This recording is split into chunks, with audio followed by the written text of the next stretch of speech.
Greetings and welcome to Edgy Ideas, the podcast that explores what it means to live the good life and create the good society in our disruptive age.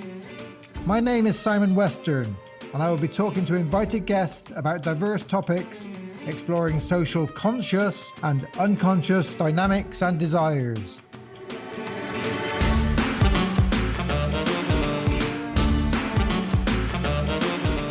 Edgy Ideas is proudly sponsored by the Eco Leadership Institute. We offer coach and leadership training courses, and we have a vibrant community of practice where international members join once a month for a webinar.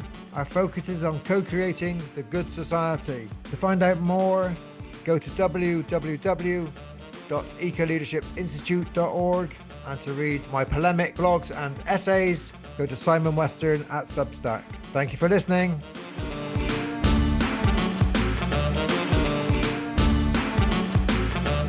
Welcome to this edition of Edgy Ideas podcast. Today we have a very special guest. We're delighted to have Henry Mintzberg with us. Henry is a world-renowned writer and educator in the field of management and organizations. His current focus is on rebalancing society. Henry received his doctorate from MIT Sloan School of Management and made his professional home at McGill University, where he sits in the Cleghorn Chair of Management Studies. Henry authored 21 books. He has 21 honorary degrees and an officership in the Order of Canada. Henry also co-founded the International Masters in Practicing Management and Coaching Ourselves. These are novel initiatives for managers to learn together from their own experience. Henry, you're very welcome to Edgy Ideas. How are you today?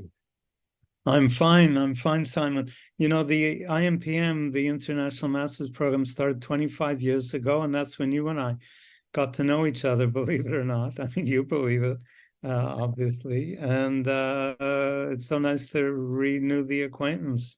Yeah, very happy memories. That was my first introduction into the management field. I came from the psychotherapy and met Jonathan Gosling, and I was doing a PhD, and he introduced me to you, and it was very, very exciting years. So delighted to remember those.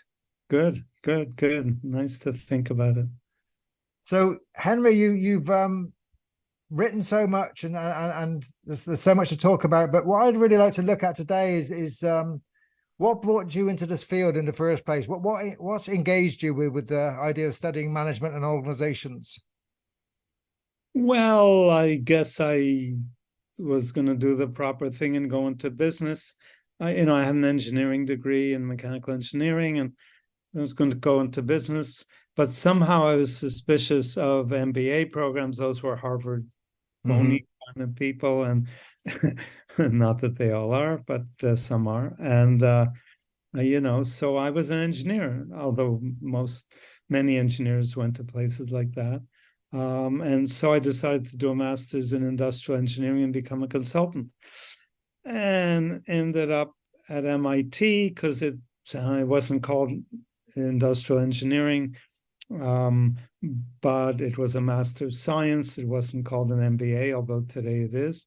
It kind of was an MBA degree, but with the new style, the Carnegie style, which had just started to take over business schools in the early 60s. And then I guess I enjoyed being in academia too much, and it sounded better than going back to a big company like Canadian National Railways, where I worked before. So I stayed and got a doctorate. Never should have happened because, I don't know, my grades weren't that good. And I don't know, I just kind of lucked out on various fronts and did okay until it came time to do the thesis. And then I became successful. Yeah, that early thesis was turned into a book, wasn't it? And it really kind of shaped your early career. Do you want to say something about that? Yeah, it's called The Nature of Managerial Work. Essentially, James Webb, who now has a telescope named after him, or some kind of telescope system named after him, was running NASA and wanted to be studied. He thought he had a new style of management. And so he approached people at MIT, and I was the only one in the whole school who had any professed interest in management. Everybody else was in operations management or in marketing or finance or whatever, but I was the only one interested in management. So they Webb laid on a trip with his private jet through NASA and meeting Wernher von Braun and all that stuff. And they asked me to go along because I was the only one who might do a thesis like that. But I said no, and then couldn't find a thesis. And so said yes. By this time, Webb was embroiled in politics. So I studied 5 other chief executives. I did what set me off on my career in general. I went in with the obvious that managers plan, organize, coordinate, and control, which Henri Fayol, French industrialist, or mining executive, described in 1916. Mm-hmm. And then that's what everybody thought. Managers plan, organize, coordinate, and control. So there I was, sitting in the offices of 5 chief executives in the United States, watching what they did for a week. And I kind of, where is planning and organizing and coordinating and controlling? They're spending an awful lot of time with people outside their units, like maybe union representatives or government officials or customers or whatever it is. That's not planning or organizing or coordinating or controlling. They kept getting interrupted a lot. Well, that's not the image of planning, organizing, etc. So what I was seeing was completely antithetical to how people thought management looked like, including managers who knew darn well what they did and that they were interrupted, but that's not the image that was professed to the world. It's not the way they thought about themselves, I guess. And so I basically took the obvious that was sitting right in front of my eyes, wrote it all down and published it. And that's what I've been doing ever since. It's so interesting because observation is quite a simple thing, and yet it seems that not many people do it, but you specialize in it, don't you? A really big part of your work, or part of the IMPM. Yes. Well, I wrote an initial article called Structured Observations, a Method to Study Managerial Work, because basically I observed. I didn't send the earlier work, which didn't come to much of it, sent out questionnaires and asked people to keep timesheets and all that stuff. But you had to be in the office and see what's going on. And then you could pick up all little clues that people don't even think about, that's going on in the place. Yeah. I mean, it's so interesting. When I worked with you on the IMPM, I was there to think about the leadership exchange program. And this is where managers go and visit each other, and we ask them to observe each other and give each other feedback. And they all come away with quite profound experiences and say, this is one of the most important parts of the management degree, just that observation and being observed and getting feedback. It's so important. Oh, it's amazing. It's amazing what, Yogi Berra was a famous American Yankee, New York Yankees baseball catcher who became a manager of the team. And he said all these weird things. But one of the most compelling was he said you can observe a lot just by watching. He's the one who said, when you come to the fork in the road, take it. And it was deja vu all over again, and all those things. But you can observe a lot just by watching. Well, it happens to be true. The other thing about your work is I picked up your latest book on understanding organizations finally, and I was struck by the clarity of it. You have a real clear way of thinking and writing. And what do you think influences that? Where does that come from? I'm not sure. A very dear friend helped me edit my doctoral thesis, and can't remember. I think it was the thesis itself. It might have been the book following the thesis by a few years. And he's very harsh as a critic, and he would yell and scream at me about all the things I did.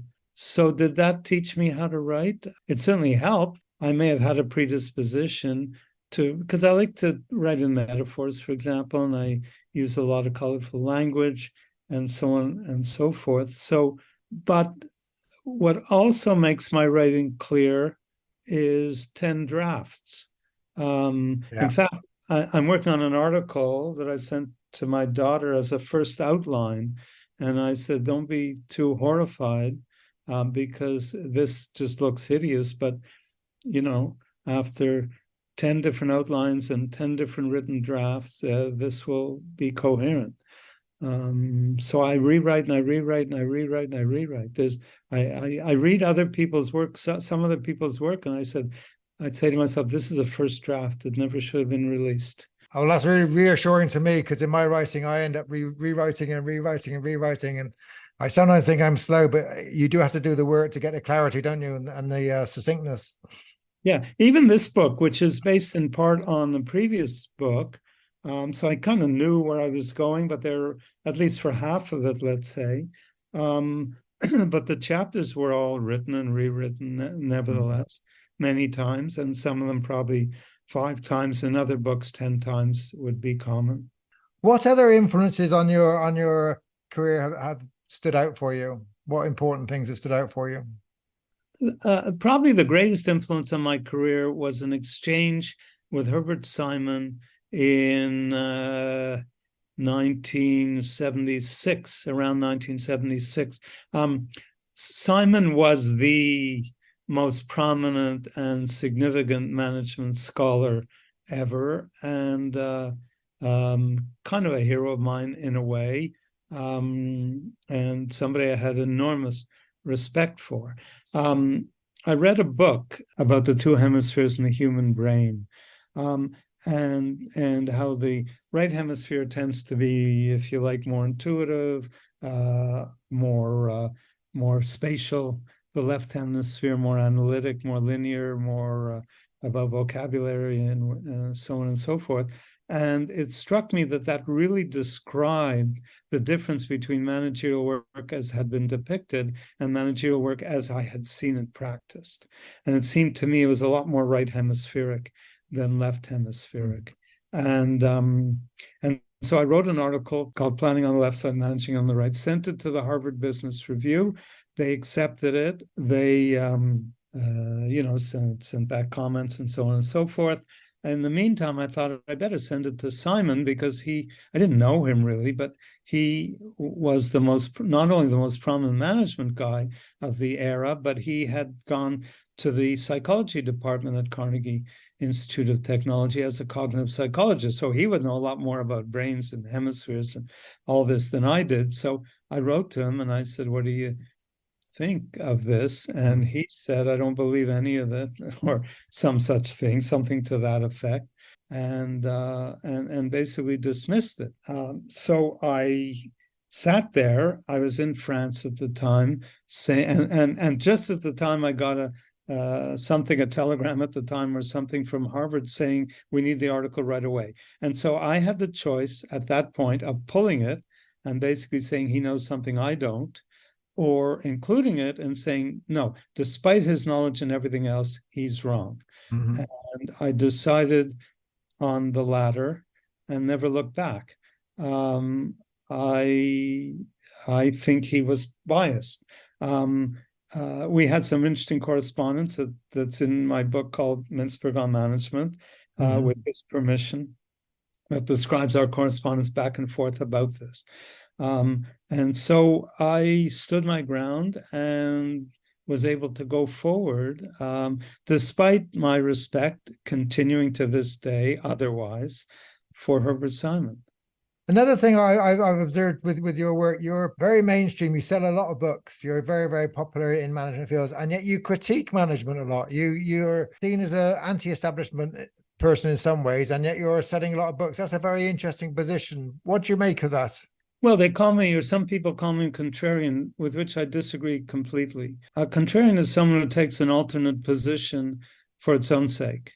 If everybody believes X, they take Y. That's not true at all of me. I couldn't sit in that office, having gone in with the words planning, organizing, coordinating, and controlling, and sit in those 5 managerial offices, having gone in with that vocabulary, having seen what I did, and come out saying anything other than being contrary to that vocabulary. It simply was not correct. It simply was wrong. I'm not a contrarian. I just see things differently, and when I do see things differently, I say it. Yeah. And people say, "Oh, you're so courageous." I'm not courageous. I sit in my basement and write books. No, nobody's attacking me in my basement. Nobody's throwing bombs at me or waiting to get me because I insulted management or insulted some theory. So, I'm not particularly courageous. I just write in my basement, and I'm not certainly not contrarian, and I don't think I'm especially creative. I think I take my clues from what I see. Hmm. And when there's a little test of creativity, like how many different uses can you come up with for a pen? I'm horrible at those things. I don't play word games like Google Yeah. Bubble or I hate those word games. I'm terrible at Yeah. them. I wrote a blog called comparing real puzzles with so-called puzzles. A jigsaw puzzle is called a puzzle, but a jigsaw puzzle is not a puzzle by the dictionary definition. The dictionary definition is a puzzle is something difficult to do. Well, a jigsaw puzzle is not difficult to do. I mean, it may take a lot of time and be complicated. You got to put all the pieces around, but it doesn't take genius or creativity to do that. So I'm kind of put off by puzzles, but I'm by those kind of puzzles, but I'm not put off by real puzzles, which is how in the world do you deal with societies that are completely out of balance? And then what I do is piece by piece, I find, a jigsaw puzzle provides the pieces. It's very interesting. You got the box, you got the picture you're supposed to make, you got the pieces you're supposed to put together. They all fit together perfectly in a certain way.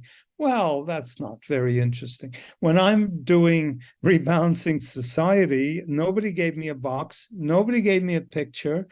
I have no idea what the pieces will be. I know what some of the pieces will be. I don't know what other pieces will be. And when I find them or create them or whatever it is, they won't fit together that neatly.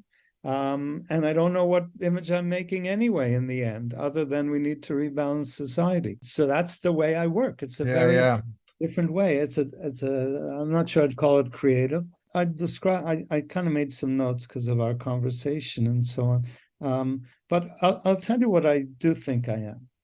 I think I'm perceptive, or at least I'm willing to perceive things that other people don't want to perceive. So the little boy in the Hans Christian, did I mention that already today? No. Tell us that story.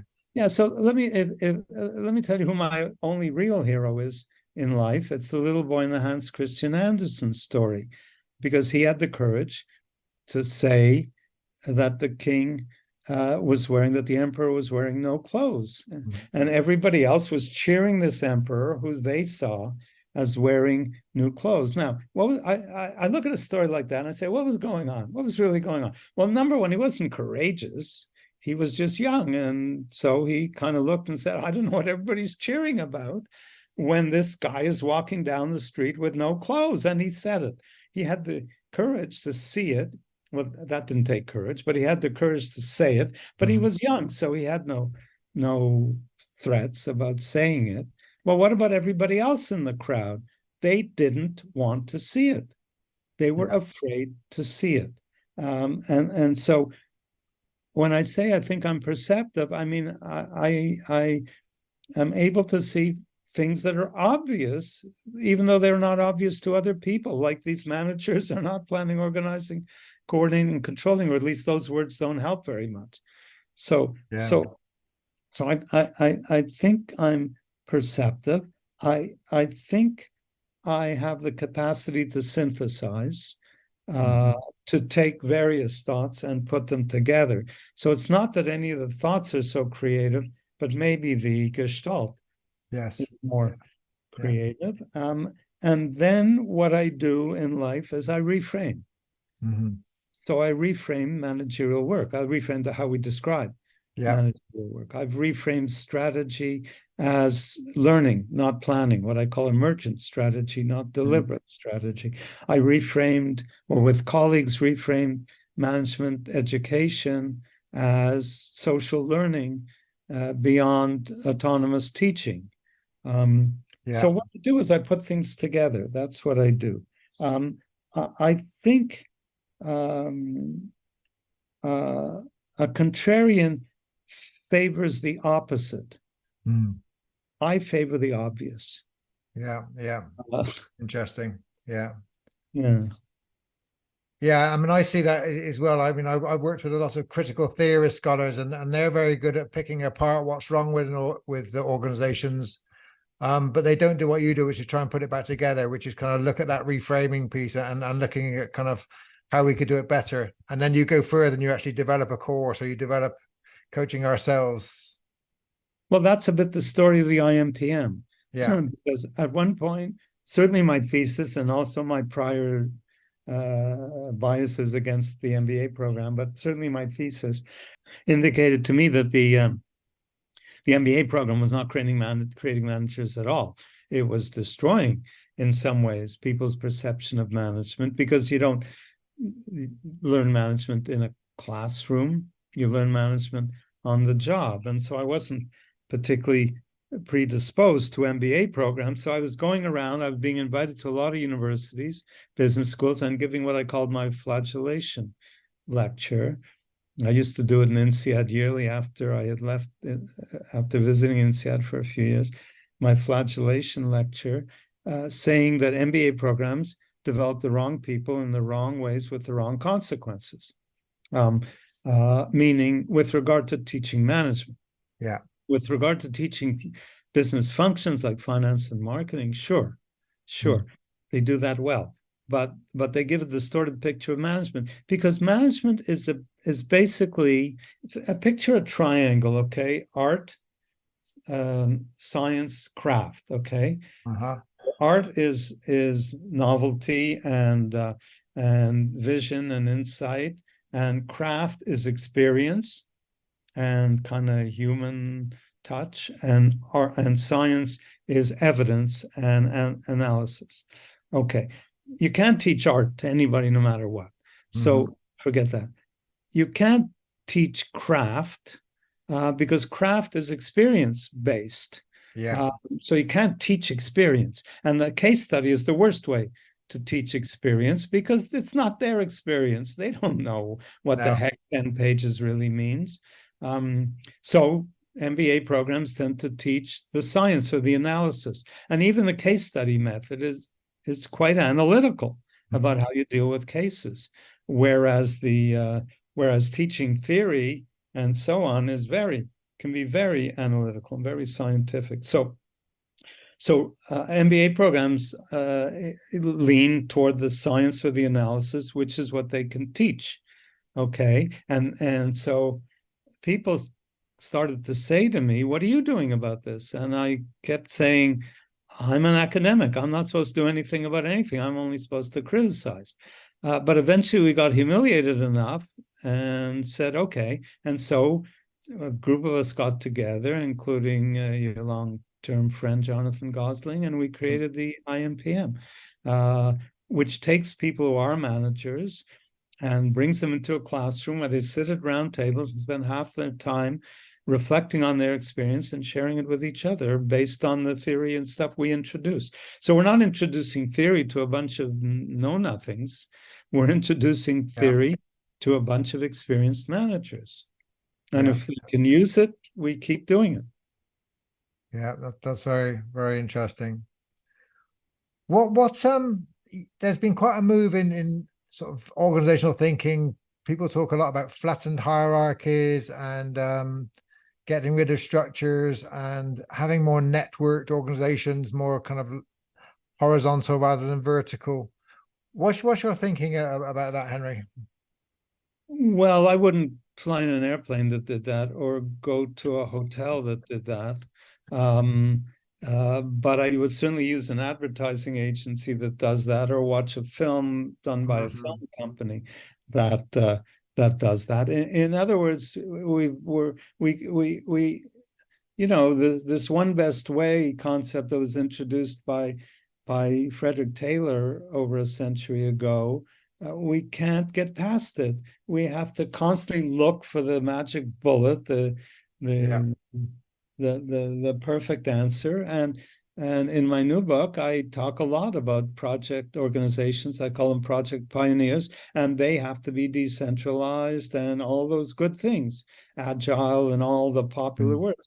But not my hospital, which I want to be a professional organization, not a project organization, although some of their research might be project. But I don't want to go into an operating room and the nurse bending down and saying, nothing to worry about. This is a really creative surgeon. And I want to say, I don't want a creative surgeon. Give me a surgeon who's done this 100 times. Now, it's true if something goes wrong, I want the surgeon to be creative, but I don't want them experimenting on me. So we have this idea that every organization has to be decentralized and flattened and so on. Yeah. Yes, many do. Many do. Film companies, advertising agencies, many organizations have to be flat and agile and all those other good words, but many don't. I talk about 4 forms in the book, basically personal organization or personal enterprise, where the entrepreneur or the chief executive is kind of, does everything. Program machine organization, classic bureaucracy like McDonald's, and a professional assembly and a project pioneer.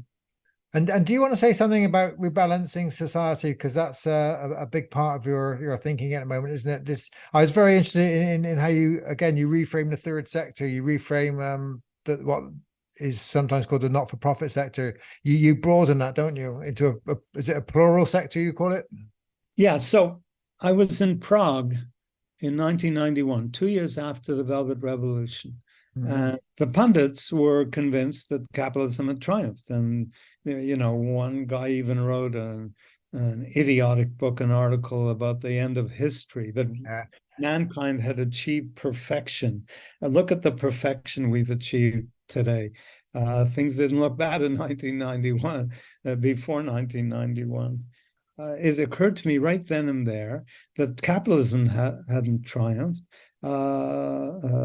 Balance had triumphed, that the Eastern European countries were completely out of balance on the side of their public sectors. Government simply had too much control over markets and over what's usually called civil society, kind of community organizations, community aspects. And the healthy societies balanced those. And even the United States post-war had very high taxes. It had very generous welfare programs, and it had great economic growth. It was doing very well until Reagan started to mess with it and Thatcher started to mess with the British economy. They killed them. They were doing well until those idiots, and I mean that word quite clearly, those idiots came along and killed it. And so I got this idea, this bee in my bonnet, that there were 3 sectors in society, not 2. And then I went searching, because public, private, and civil society don't quite go together. Public, private, and community don't quite go together. Political, economic, and social. I was using that for a while. But eventually I went to a conference of people in this sector, and it's got all kinds of names, right? Not for profit and community and social and so on and so forth. And I was supposed to give a talk, but I was listening to some of their comments before, and these were the experts, and they used about 6 different terms. They didn't have a label. They called themselves a nonprofit, I think, but they used about 6 different terms interchangeably. I said, it's not, we need one term that describes the sector and goes along with public, private, public and private. And somebody said, how about pluralist or pluralized or something? And I said, wow, great idea. So I adopted public, private, plural, which works in 2 ways. One is the sector, the P's, but the other is the sector is the most eclectic of all. Business is business. It varies small, big, and all that. Government is government. But in the plural sector, you've got all kinds of associations that are neither owned by investors nor owned by the state. So you've got NGOs, non-government organizations, and you've got co-ops, and you've got trusts, and all kinds of organizations, charities, and so on. McGill is a non-owned organization, not by the government nor by investors. So, so I like that. Recently, by the way, amusingly enough, somebody I work with says, Henry, we should really be calling it the people's sector. And I thought, maybe we should, because plural, I'm writing a pamphlet sort of to popularize all these ideas. And plural is a bit of it's not an academic term, but so maybe it should be public-private peoples. Yeah. Yeah. Yeah. Do you get invited into the political sphere to share your ideas? Do you get invited by politicians to for your wisdom, for your advice? No. No. Do I get invited by political theorists? No. Rebalancing, basically in 1995, I published a book called Rebalancing, a small little book called Rebalancing Society. Looks like this. And convinced my publisher to allow me to offer it free as a PDF on my own website, which is still there. Amazing publisher, Barrett Kohler. And then it kind of, you put something up the flagpole and everybody salutes. Well, I'm waiting for the salutes. Little by little, it's trickling around. This is a trickle up because it's based on the ground in a way. It's a trickle up book. But the response is really interesting. In Japan, there's large interest. 3 people flew from Tokyo to Montreal recently to spend an afternoon with me to talk about rebalancing society. Yeah. So one was a translator and a couple of others, and I've been interviewed by the editor-in-chief of Nikkei, which is the main finance publication, like the Wall Street Journal of Japan, but nobody from the Wall Street Journal in the States are particularly after me, or in Canada, the leading financial institutions are not particularly after me. So almost nothing from politicians. In fact, there's one person who I know, because I know her personally. She read the book, or I think she read the book. She's Deputy Prime Minister of Canada. I think she's probably keen, but much too busy. But otherwise, I don't know any politicians who know that book. But people get in touch with me increasingly and in all kinds of strange ways from strange places and say, I want to help. I want to do something. Growing interest in France from several different parties. What can we do? We'd like to be part of this. So it's picking up. Yeah. People in the States, but not organizations in the States. One of the things the Japanese asked me when they were here is they said, we're kind of an organization building up in Japan. How about the Canadian organization? I looked at them. What do you mean Canadian?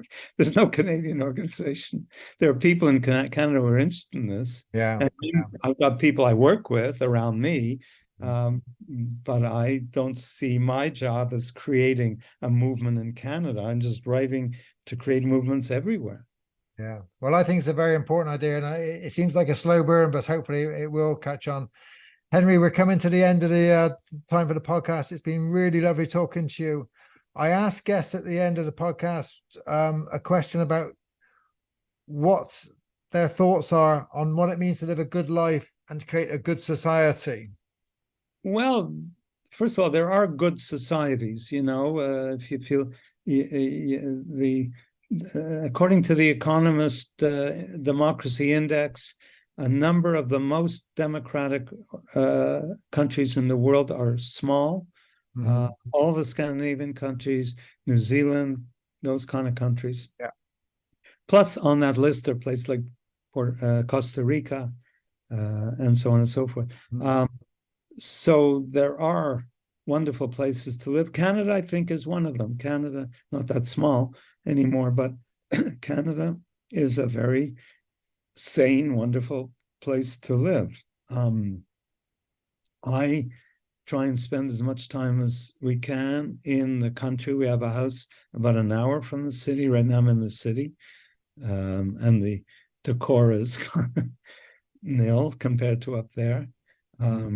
So and we're on a lake, and the neighbors are around but not too close, and it's wonderful. Yeah. So we escape to nature. Yeah, beautiful. Good reason. Henry, thank you so much for your time. Really privileged talking to you. A pleasure, Simon. Nice to see you again. Before we end this podcast, I'd like to say something about leadership and generosity. I moved from psychotherapy and family therapy into the field of management, studying leadership at Lancaster University, doing a PhD. Professor Jonathan Gosling invited me to do some research on the IMPM, Henry and Jonathan's International Masters in Practicing Management. As a novice in the management field, I suddenly found myself put in front of Henry Mintzberg and other managers presenting my research, and I ended up working on the program, leading their leadership exchange program. This is both an act of leadership from Jonathan, who trusted me when I was a complete novice, and it is also an act of generosity. So thank you, Jonathan, very much for that introduction. They were happy days. I really enjoyed working with Henry and Jonathan. The other act of generosity I must mention is that this is our 70th podcast. And for the first time in 70 podcasts, I forgot to press the record button on the first recording with Henry Mintzberg. Henry very kindly and generously agreed to do a retake a couple of weeks later. I think generosity is a really important part of the work we do in the field of organisations. So thank you, Henry. Thank you, Jonathan. It's been great working with you both. And thank you as an audience for listening. Goodbye.